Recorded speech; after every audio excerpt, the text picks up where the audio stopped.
김정은 북한 국무위원장이 새해 첫날 연설에서 조국과 애국이란 용어를 거듭 사용하면서 국가주의를 고취했습니다. 또 러시아에 가 있는 북한군 장병에게 신년 축전을 보내고 파병군 가족들과 기념사진을 찍으면서 새해 첫날부터 러시아 파병군을 내세웠습니다. 지성림 기자입니다. 평양 5월 1일 경기장에서 열린 대규모 신년 경축 행사. 2026년 첫날 0시 종소리와 함께 봉화가 타오르고 불꽃 축제가 펼쳐졌습니다. 분위기가 한껏 고조된 가운데 연설에 나선 김정은 위원장. 북한 주민들을 조국과 자기 운명을 하나로 잇는 위대한 인민이라고 지켜세우며 애국으로 더욱 굳게 단결하자고 호소했습니다.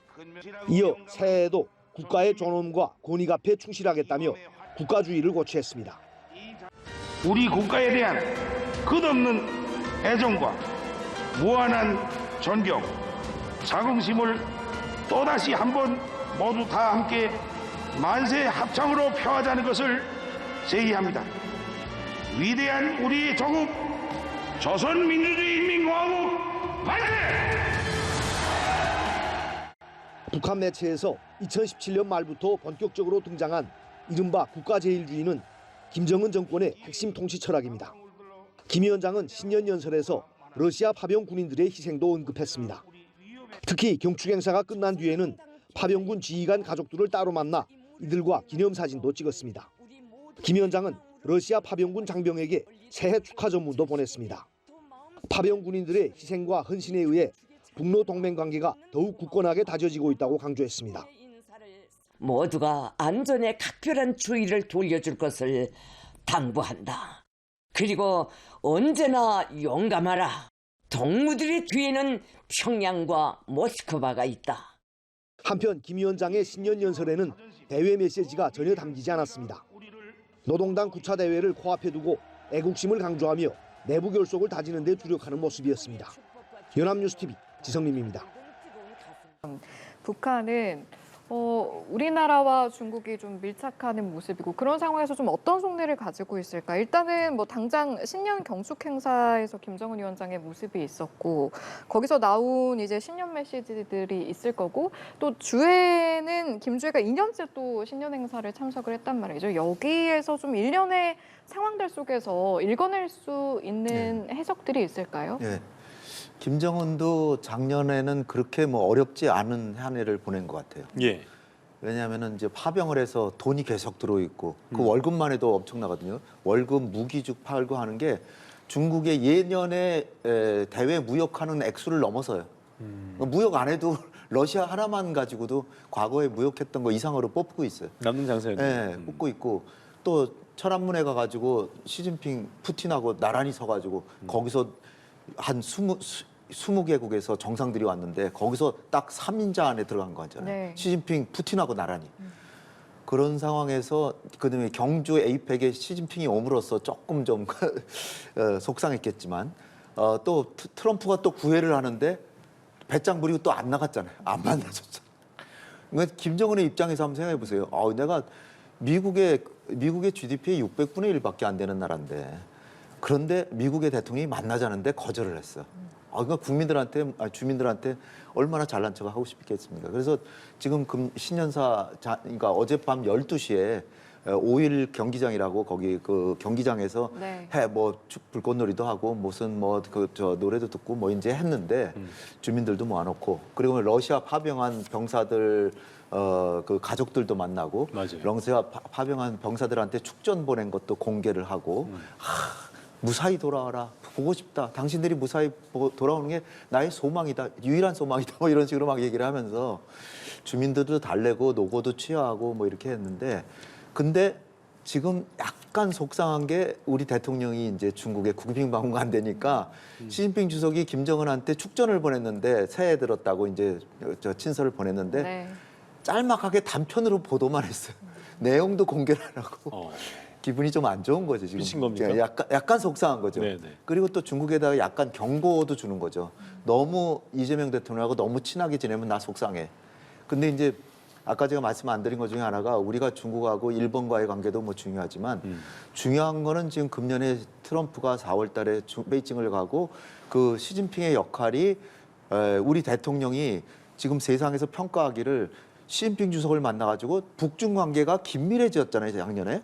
그것이 남북 대화를 할 수 있는데도 도움이 된다고 생각한다 이렇게 얘기하신 거예요, 우리 이 대통령이. 그게 굉장히 이례적인 거예요. 과거에 한번 생각해 보세요. 북중 관계가 긴밀해지는데 우리한테 도움이 된다? 누가 어떤 대통령이 그렇게 얘기했겠습니까? 근데 이재명 대통령은 시진핑 주석한테 북중 관계가 긴밀해졌기 때문에 남북 관계도 개선될 수 있는 희망이 있다. 뭐 이런 식으로, 그러니까 논리가 전혀 달라지는 거죠. 그 얘기는 뭐냐면 대통령이 지금 1월 초에 4월 4일 날 이제 베이징에 가서 시진핑을 만나면 남북 관계 개선하는데 중국이 좀 역할을 좀 해달라.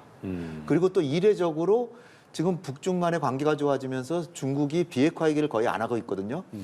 이재명 대통령이 시진핑 주석한테 비핵화 얘기를 거의 안 했어요. 이것도 아주 이례적인 겁니다. 왜냐하면 해봤자 중국이 나서지도 않을 테고 중국의 입장만 어려워지니까. 그래서 지금 우리가 지금 바라는 거는 트럼프와 김정은의 만남을 시진핑을 통해서 또 푸틴을 통해서 주선을 해서 하여튼 성사시키고 남북관계도 개선해보자 이거거든요. 지금 올 봄까지 우리 정부의 최대 과제가 그거예요. 그런 상황에서 지금 이번에 한중 정상회담이 기대가 되는 거고, 또 북한의 입장에서는 그런 데서 지금 김정은은 우리 정부의 대북 화해 메시지를 완전히 그 비난하고 욕하고 있고 그러지는 않습니다. 그냥 냉담하게만 있을 뿐이지. 그러니까 눈치 보고 있는 거예요, 김정은도. 그렇기 때문에 진짜 이재명 대통령의 진심이 무엇일까를 계속 평가를 하고 있는 중이거든요.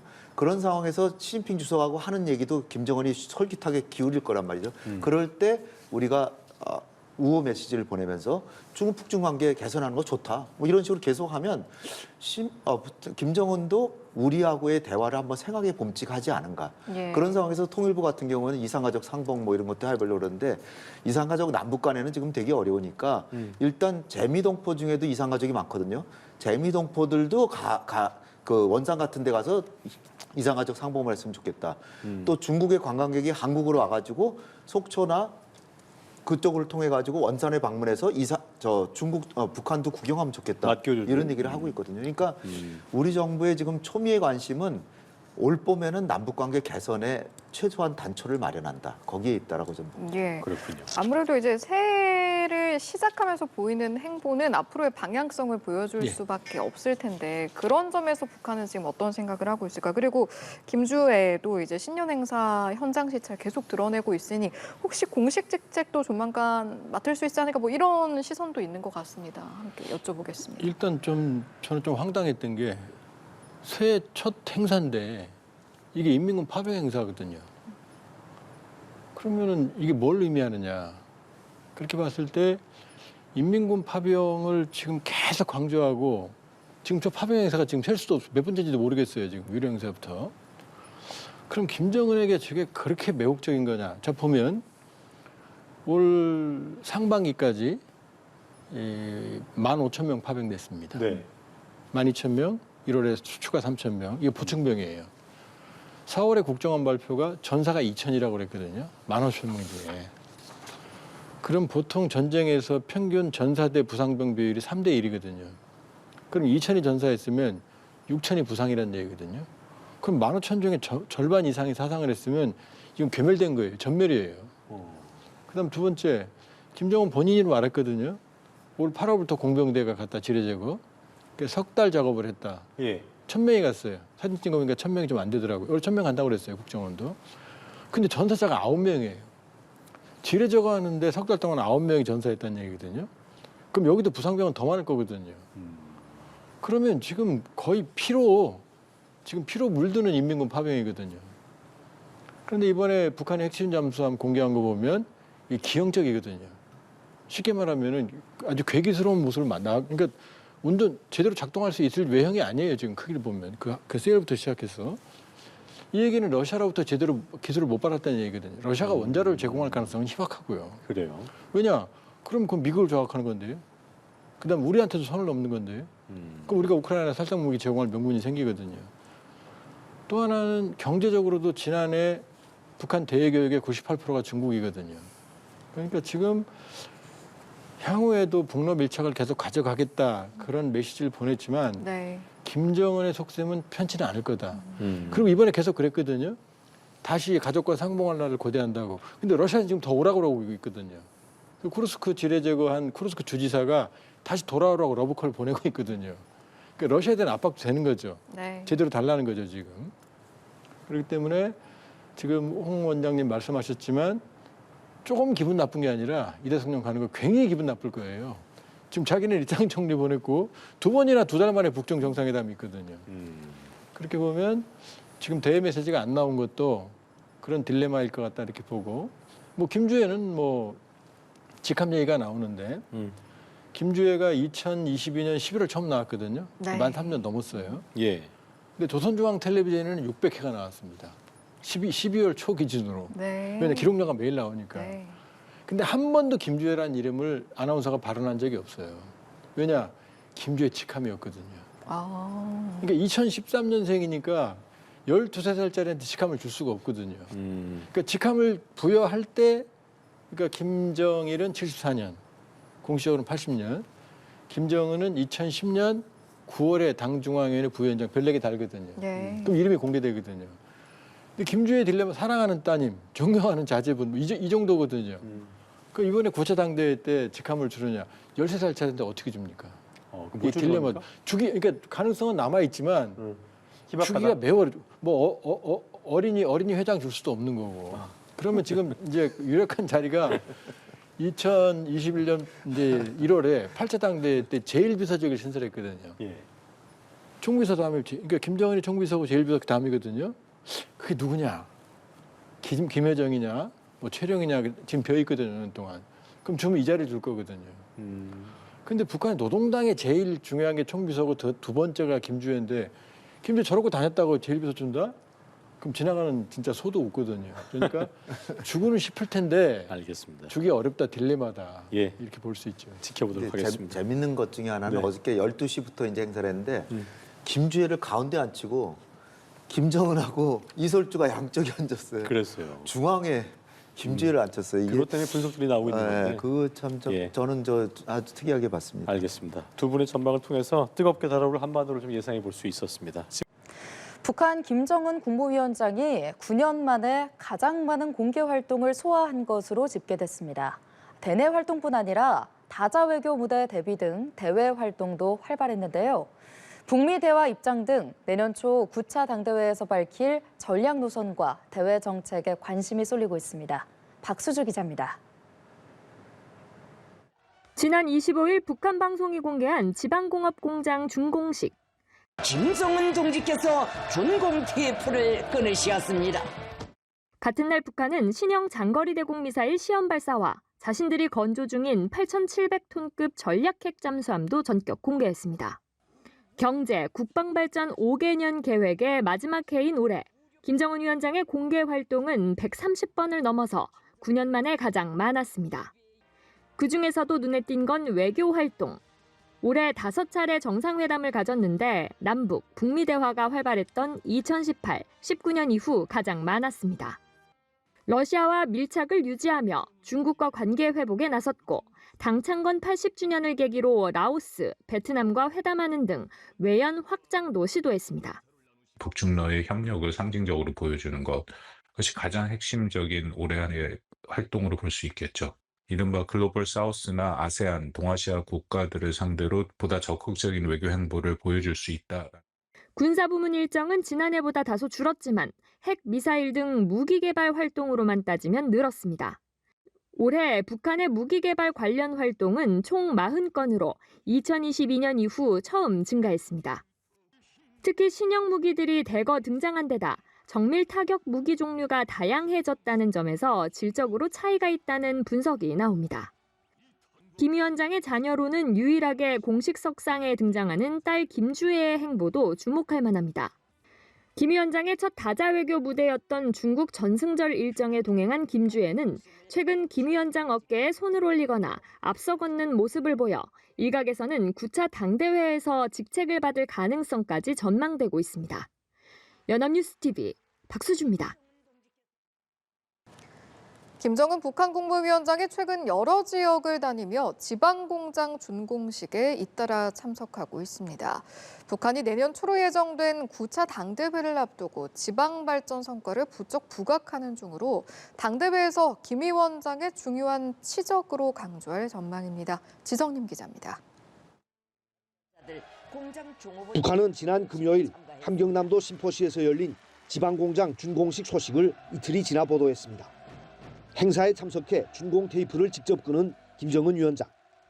부인 리설주와 딸 주애도 김 위원장을 따라 식품공장 등을 둘러봤습니다. 김 위원장은 지난 15일에는 평양시 강동군을, 18일에는 황해남도 장영군을 찾은 데 이어 이튿날엔 신포를 방문하는 등 지방공장 준공식에 연달아 참석하고 있습니다.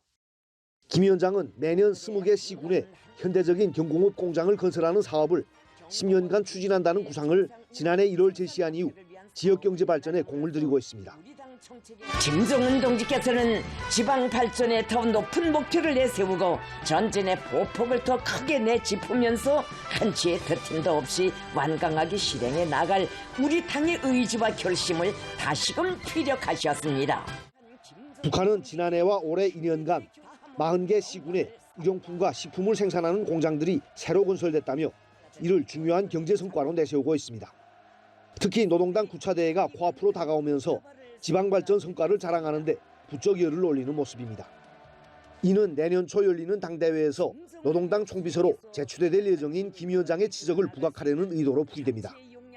김 위원장은 당대회 때까지 민생 현장 시찰을 이어가며 내부 결속 다지기에 주력할 것으로 보입니다. 연합뉴스TV 지성림입니다.